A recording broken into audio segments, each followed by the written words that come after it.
Banner ಕಟ್ಟುವ ವಿಚಾರಕ್ಕೆ ಶಾಸಕರ ಬೆಂಬಲಿಗರ ನಡುವೆ ಘರ್ಷಣೆ.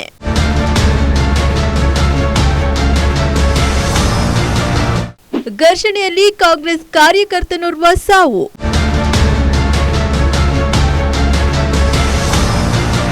ಭರತ್ ರೆಡ್ಡಿ ಹಾಗೂ ಅವರ ತಂದೆಯಿಂದ ನನ್ನ ಹತ್ಯೆಗೆ ಸಂಚು, ನಿಷೇಧಾಜ್ಞೆ ಜಾರಿ.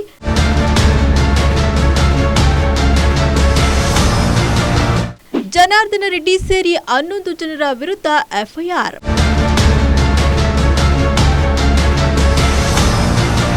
ಬಳ್ಳಾರಿಯಲ್ಲಿ ಘರ್ಷಣೆ, ಕಾಂಗ್ರೆಸ್ ಕಾರ್ಯಕರ್ತನ ಸಾವು, ನಿಷೇಧಾಜ್ಞೆ ಜಾರಿ. ಜನಾರ್ದನ ರೆಡ್ಡಿ ಸೇರಿ 11 ಜನರ ವಿರುದ್ಧ ಎಫ್ಐಆರ್.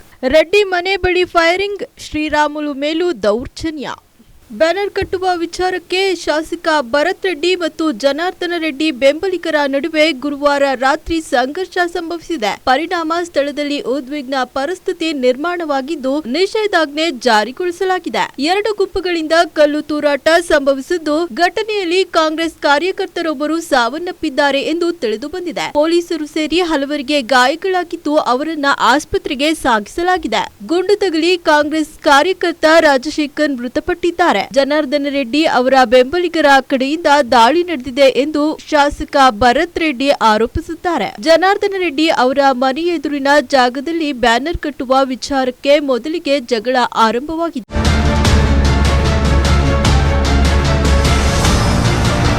ಭರತ್ ರೆಡ್ಡಿ ಸತೀಶ್ ರೆಡ್ಡಿ ಅವರು ಜನಾರ್ದನ ರೆಡ್ಡಿ ಅವರ ಮನೆ ಎದುರು ರಸ್ತೆಯಲ್ಲಿ ಬ್ಯಾನರ್ ಕಟ್ಟಿಸಿದ್ರು. ಈ ಕಾರಣಕ್ಕೆ 2 ಬಣಗಳ ನಡುವೆ ಮೊದಲಿಗೆ ಮಾತಿನ ಚಕಮಕಿ ನಡೆದು ನಂತರ ಕಲ್ಲು ತೂರಾಟ ನಡೆದಿದೆ ಎಂದು ದೂರಲಾಗಿದೆ. ಇನ್ನು ಈ ಬಗ್ಗೆ ಮಾತನಾಡಿದ ಜನಾರ್ದನ ರೆಡ್ಡಿ, ಬಳ್ಳಾರಿ ನಗರ ಶಾಸಕ ನಾರಾ ಭರತ್ ರೆಡ್ಡಿ ಅವರ ಆಪ್ತ ಸತೀಶ್ ರೆಡ್ಡಿ ಹಾಗೂ ಭರತ್ ರೆಡ್ಡಿ ತಂದೆ ನಾರಾ ಸೂರ್ಯನಾರಾಯಣ್ ರೆಡ್ಡಿಯಿಂದ ನನ್ನ ಹತ್ಯೆಗೆ ಸಂಚು ನಡೆಸಿದ್ದಾರೆ. ಬ್ಯಾನರ್ ಗಲಾಟೆ ನೆಪದಲ್ಲಿ ನಮ್ಮ ನಿವಾಸದ ಮುಂದೆ ಗನ್ಮ್ಯಾನ್ಗಳಿಂದ ಗುಂಡಿನ ದಾಳಿ ನಡೆಸಿದ್ದಾರೆ. ಗಂಗಾವತಿಯಿಂದ ಕಾರಿನಲ್ಲಿ ಬಂದು ಇಳಿಯುತ್ತಿದ್ದಂತೆ ಗನ್ಮ್ಯಾನ್ಗಳು ಫೈರಿಂಗ್ ನಡೆಸಿದರು ಎಂದು ಗಂಭೀರವಾದ ಆರೋಪ ಮಾಡಿದ್ದಾರೆ. ಪರಿಸ್ಥಿತಿ ಬಿಗಡಾಯಿಸುತ್ತಿದ್ದರಿಂದ ಪರಿಸ್ಥಿತಿ ನಿಯಂತ್ರಿಸಲು ಪೊಲೀಸರು ಹರಸಾಹಸ ಪಟ್ಟರು. ಘಟನಾ ಸ್ಥಳಕ್ಕೆ ಐಜಿಪಿ ವರ್ಟಿಕಾ ಕಟಿಯಾರ್, ಎಸ್ಪಿ ಜಾಹ್ನವಿ ಭೇಟಿ ನೀಡಿ ಪರಿಶೀಲಿಸಿದ್ರು. ನಿನ್ನೆ ರಾತ್ರಿ ಪರಿಸ್ಥಿತಿಯನ್ನ ನಿಯಂತ್ರಿಸಲು 144 ಸೆಕ್ಷನ್ ಜಾರಿ ಮಾಡಲಾಗಿತ್ತು. ನಂತರ ಪರಿಸ್ಥಿತಿ ಹತೋಟಿಗೆ ಬಂದಿದೆ ಎಂದು ಬಳ್ಳಾರಿ ವಲಯ ಐಜಿಪಿ ವರ್ಟಿಕಾ ಕಟಿಯಾರ್ ಮತ್ತು ಎಸ್ಪಿ ಜಾಹ್ನವಿ ತಿಳಿಸಿದ್ದಾರೆ. ಭದ್ರತೆಗಾಗಿ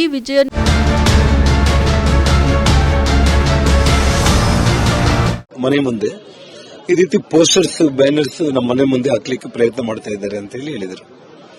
ಇಷ್ಟೊಂದರೊಳಗಡೆ ನಾನು ಶ್ರೀರಾಮುಲು ಅವರಿಗೆ ಫೋನ್ ಮಾಡಿದ್ದೆ. ನಾನು ಶ್ರೀರಾಮುಲು ಮನೆಯಲ್ಲೇ ಇದ್ರು. ತಕ್ಷಣ ಶ್ರೀರಾಮುಲು ಅಲ್ಲಿಗೆ ಬಂದ್ಬಿಟ್ಟು ಅಲ್ಲಿ ಅವನು ಸತೀಶ್ ರೆಡ್ಡಿ ಅವನಿಗೆ ಹೇಳಿದ್ದಾರೆ, ಈ ರೀತಿ ಮನೆ ಮುಂದೆ ಬಂದು ನೀನು ಗಲಾಟೆ ಮಾಡ್ತಾ ಇರೋದು ಕರೆಕ್ಟ್ ಅಲ್ಲ, ನೀನು ಫಸ್ಟ್ ಇಲ್ಲಿಂದ ಹೋಗು ಅಂತ ಹೇಳಿ.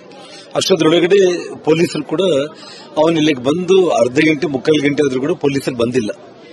ಯಾವಾಗ ಶ್ರೀರಾಮುಲು ಅವ್ರ ಗಮನಕ್ಕೆ ಬಂತು, ಶ್ರೀರಾಮುಲು ಪೊಲೀಸರಿಗೂ ತಿಳಿಸಿದ್ರು ಮತ್ತು ಶ್ರೀರಾಮುಲು ಕೂಡ ಸೈಟಿಗೆ ಬಂದ. ಶ್ರೀರಾಮುಲು ಇರೋ ಟೈಮ್ನಲ್ಲಿ ಪೊಲೀಸರು ಕೂಡ ಇದ್ದಾರೆ.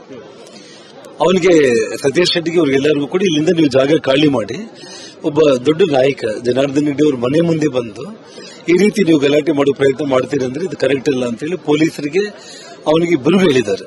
ಆದ್ರೂ ಕೂಡ ಬೇಕಂತೇಳಿ ಅವನು ರೋಡಲ್ಲಿ ನಾನು ಸ್ಟ್ರೈಕ್ಗೆ ಕೊಡ್ತೀನಿ ಅಂತ ಹೇಳಿ ಒಂದು ನೆಪದಲ್ಲಿ ಸ್ಟ್ರೈಕ್ ಅಂತ ಹೇಳಿ ಕುತ್ಕೊಂಡಿದ್ದಾನೆ ಸತೀಶ್ ರೆಡ್ಡಿ.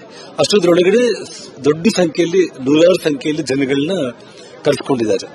ಕರೆಕ್ಟ್ ಆಗಿ ನಾನು ಗಂಗಾವತಿಯಿಂದ ಬಂದು ಕಾರಲ್ಲಿ ನಾನು ಇಳಿತಾ ಇದ್ದೀನಿ. ನಾನು ಜನಾರ್ದನ ರೆಡ್ಡಿ ಅವರು ಬಂದ್ರು ಅಂತ ಕೂಗ್ತಾ ಇದ್ರೆ ನಾನೇನ್ ಅನ್ಕೊಂಡೆ, ನಮ್ಮ ಹುಡುಗರು ಜನಾರ್ದನ ರೆಡ್ಡಿ ಸರ್ ಬಂದ್ರು ಅಂತ ಹೇಳಿ ಕೂಗ್ತಾ ಇದ್ದಾರೆ ಸಹಜವಾಗಿ ಅಂತ ನಾನು ಅನ್ಕೊಂಡೆ.